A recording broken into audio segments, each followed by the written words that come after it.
Hey guys, and welcome back. This is ChosenArchitect, and today we're diving back into some more FTB Skies. And today, as you can see behind me, we're getting into elemental craft, and we're automating all the things. Hopefully you guys are ready. Now, over the last few episodes, we have gotten a little bit technical.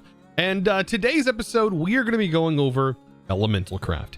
And I would say it's a little less technical, but a little bit more up in the air. But in this pack, it's actually made quite easy to get into. Unlike if you play this in other mod packs, this mod pack at this point, it's pretty easy to actually get into. And by the way, let's just make this a little bit better. There we go. I'm back. I did go ahead and craft up some Terra Steel gear just because I wanted it. I love the way this looks. Unfortunately, I can't wear it just yet. But yes. Elemental craft. This mod right here. And the reason why we need to get into it is because of the overpowered section down here. We have this to make. Fire ingots, but not only do we have to make more fire ingots, because you can find these. Actually, if you want to loot hard enough, you can definitely find them. But we are going to also need it, I believe, for the end quest line, which requires you to have 16 pure crystals. Now, to get these, it's quite simple, but we have to go through the process first of actually getting started with elemental craft. Thankfully, however, because of the prior quest that we just completed, this one, a couple of episodes ago, we now have creative elemental containers from this mod. And, well, that makes this quite easy to deal with. These things are something special, right? Now, we still have to sort of do some of the basic stuff of elemental craft, even though we have these creative tanks. The good part about the creative tanks is, well, when it comes to making certain things, for example, let me actually make a few stacks of these. When it comes to making, for example, the drenched iron, it should be pretty easy for us to actually set up some simple automation for this. So we are going to have our containers, but we also need to send what is called, I believe, source, just elements. I don't really know what this would be called. I guess just raw elements. We've got to transfer that into some special containers. One of those is this right here. So if I come over here and we place this tank right here, for example, I should be able to place this on top and grab some iron, which I guess is right there. And I just click that on there, and it should automatically send to it. Now, it does have a little bit of a processing time, regardless of this being creative, but we should be able to pipe from this and feed multiple containers. But the fact that this is infinite means we completely get to avoid all of the, well, source capturing. If you absolutely wanted to get the source nodes, you probably have found quite a few of them, right? If we take a look at the elemental, the stuff that we have, these receptacles actually contain source as well, but it's in a different form.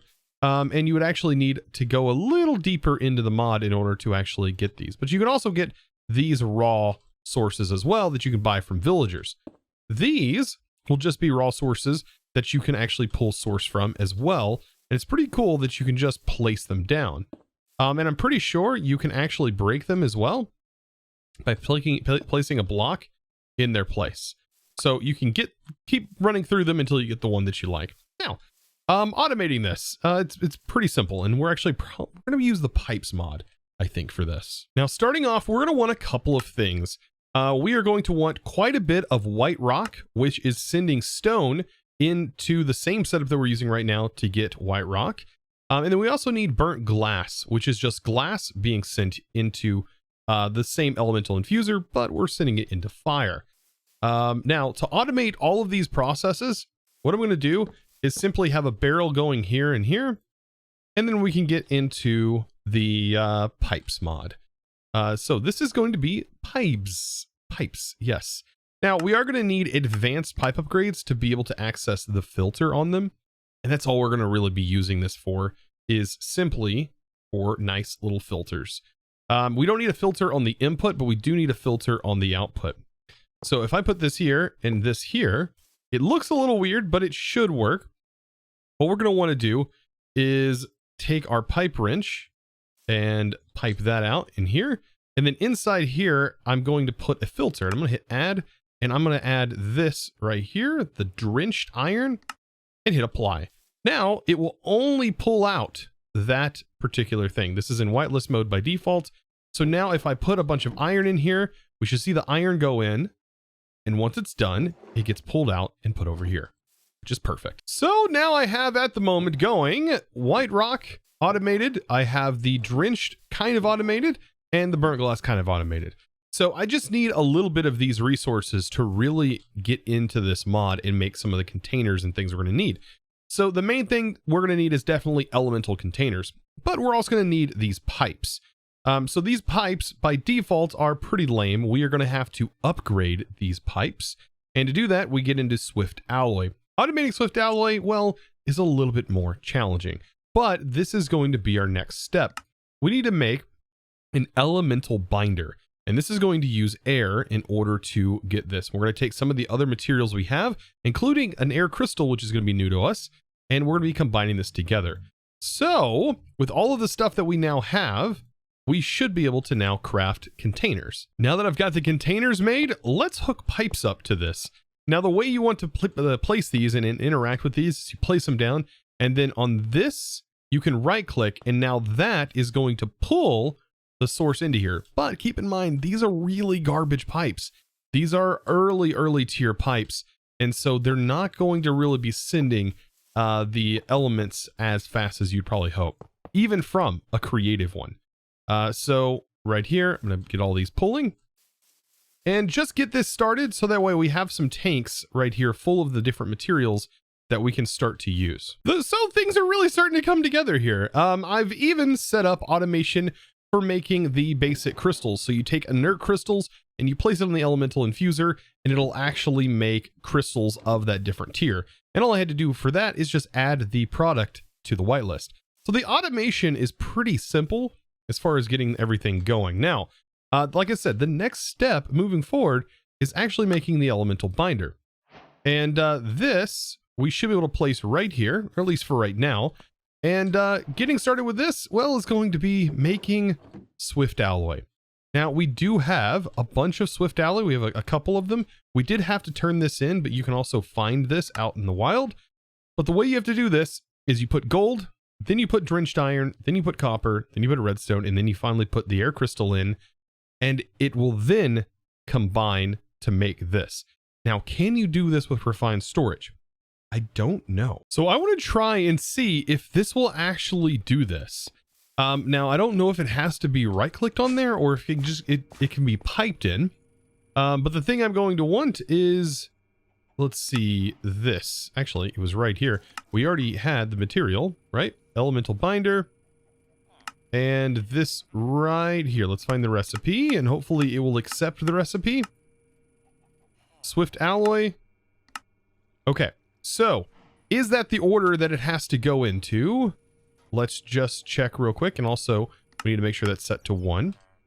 So it needs to be gold, then drenched, then copper, gold, drenched, then copper, then a redstone, and then the crystal.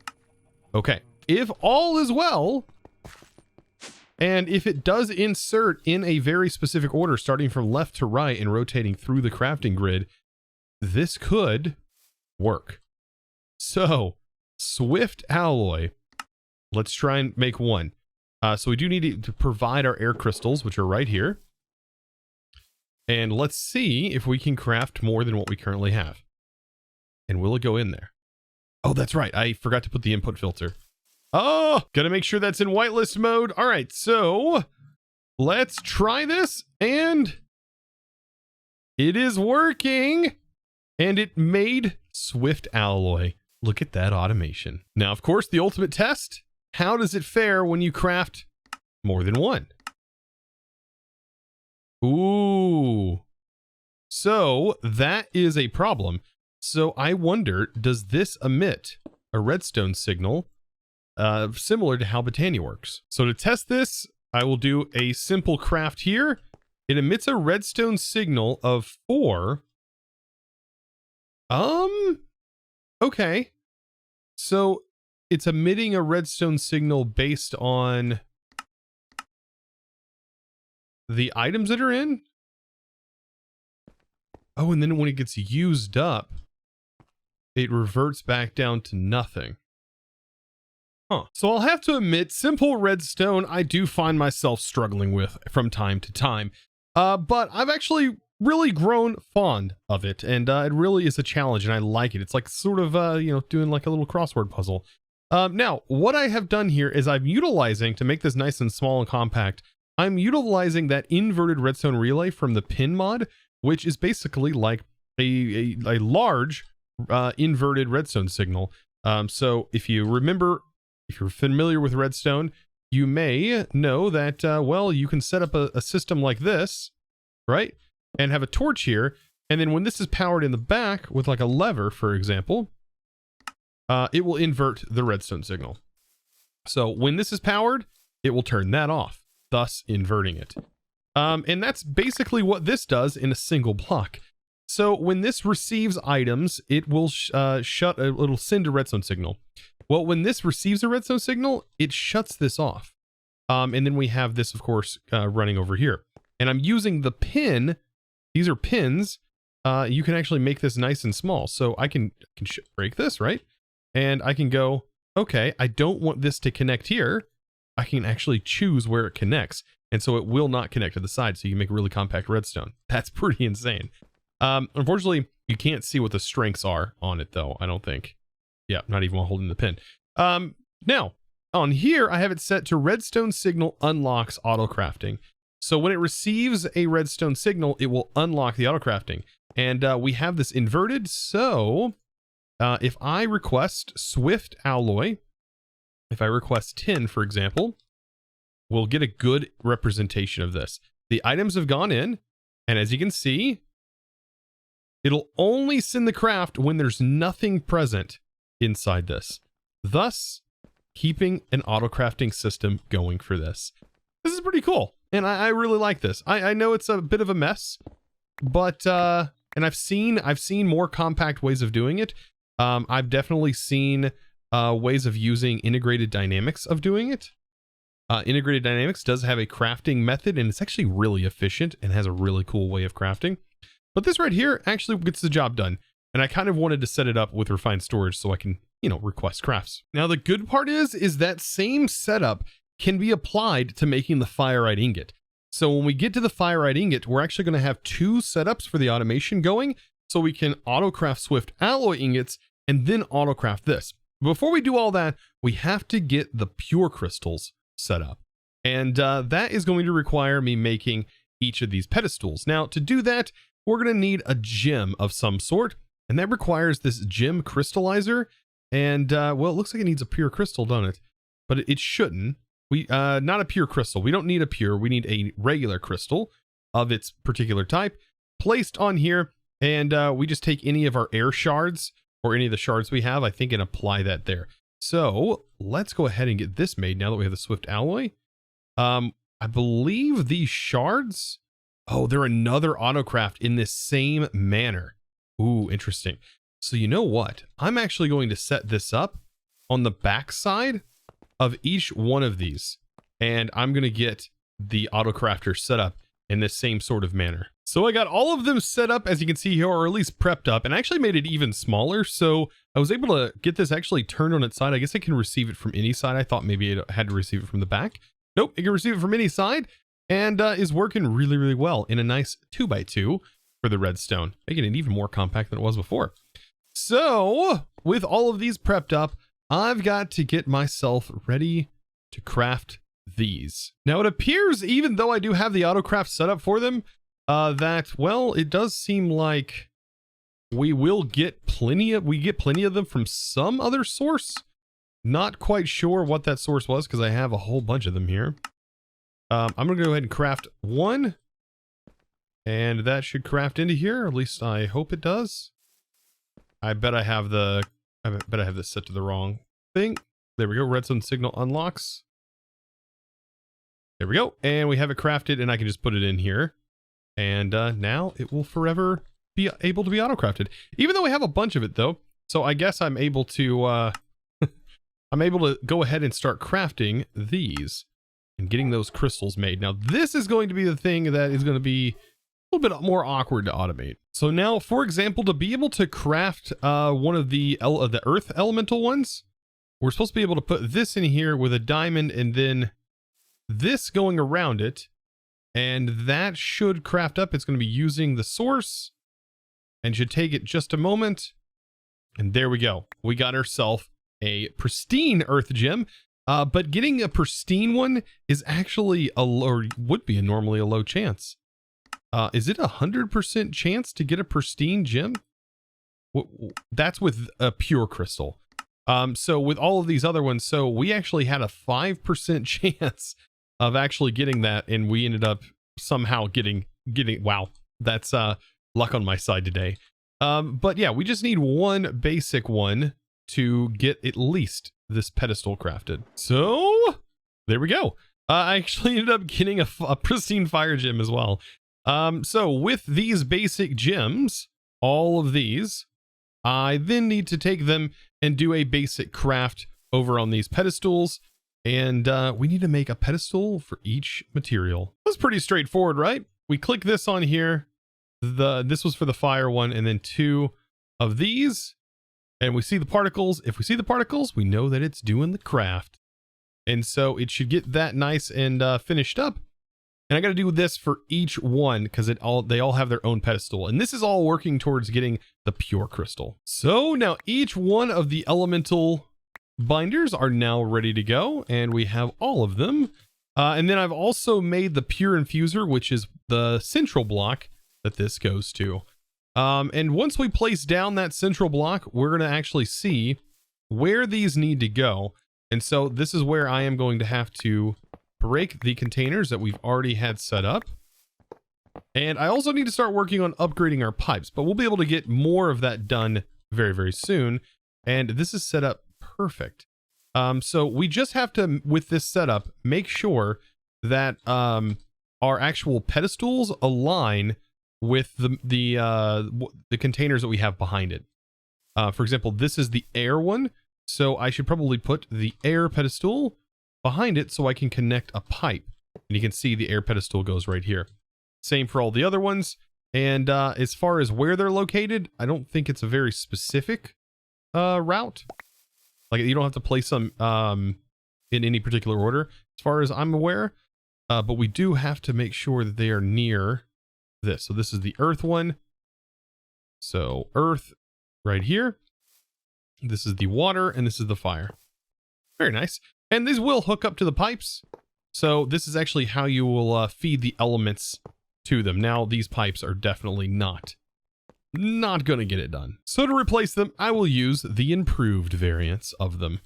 And that will help a whole bunch. Let's go ahead and get that placed in. There we go. And of course, I end up bringing everything around. Yep, now we have them all in and they're all ready to go. So at this point, we should make a pure crystal. So to get this in, we just place the corresponding crystals on the corresponding altars. And then we should be able to place the diamond in. And this should start working, unless they have to be in a very particular order. I'm either goofy or colorblind, I don't know, but I put these backwards. There we go. So now it's working. I just had the wrong crystals in the wrong spot. Look at all these pretty particles going into here. And these pretty particles are going to make that pure. Give it a little bit of time. I don't know how long this takes. But we can always do the do. I don't know if that song is copyrighted. It actually might be, to be fair. I don't think there's any sort of fancy particles that happen, but there it goes. Oh, there it is. Oh, it just doesn't take too long to do. And to automate this, I mean, we could automate it. I don't know if we really want to. The main thing we want to get is 64 of these fire-eyed ingots. So maybe we can see if there's a way to like semi-automate this. So I kind of want to test this automation out. I'm just basically using exporters. So I have this importer on the bottom that should only pull out when it is done crafting. And then all of these, for example, this is going to get fire. So we need fire crystals sent to that. This is the water one. We will put the water crystals in that. And earth. I mean, it's just pretty straightforward for all of these. I'm just more or less showing the automation. This is the air, and they should pop up once we put them in the crafter. And then last but not least, this is the exporter for the diamond. And so with the diamond, it will start to process and should process through all of these. And we're going to need 64 plus anyways, so might as well get them started. And then I have a ton of these crystals here. So this should be pretty easy. All we have to do is create the recipe and we're good to go. So all of these are all already set up. So I just have to feed the recipe in there, get a cable, and just make sure it is connected.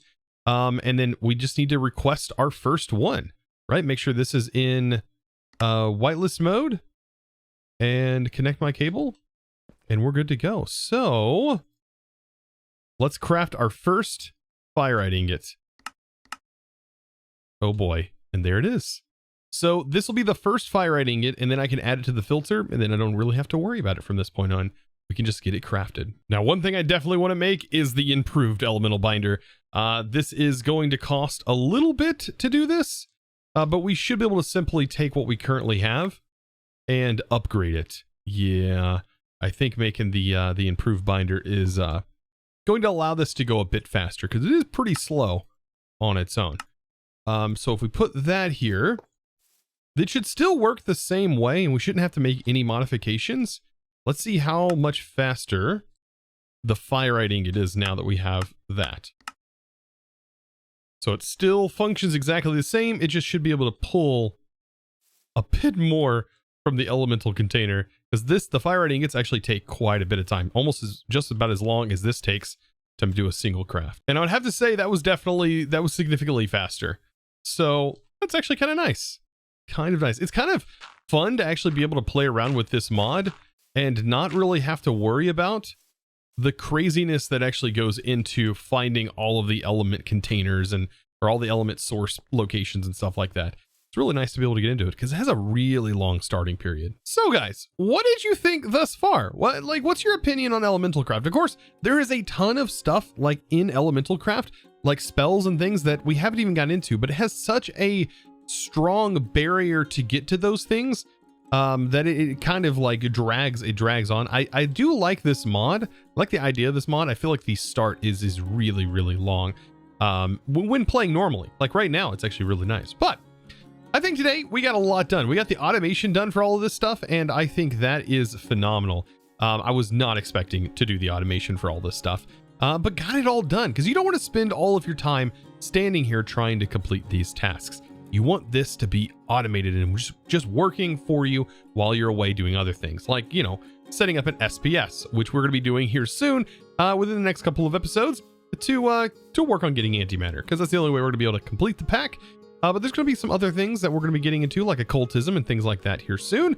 But guys, I hope you enjoyed today's video. Let me know what mod you want to see me do next down in the comments below. I would really love to hear from you guys. Like one that I haven't already covered in this series, and one that is definitely a part of that in-game. And I will be definitely doing that soon. So be sure to click that subscribe button if you haven't already, and give this video a huge thumbs up. Ring that notification bell while you're down there. And also check out that join button that is next to the subscribe button if you're interested in becoming a member and in joining the member gang. That'd be really nice. And speaking of members, it's time to thank the supporter of today's video. And that huge thanks is going to go to Trafo. I think that's right.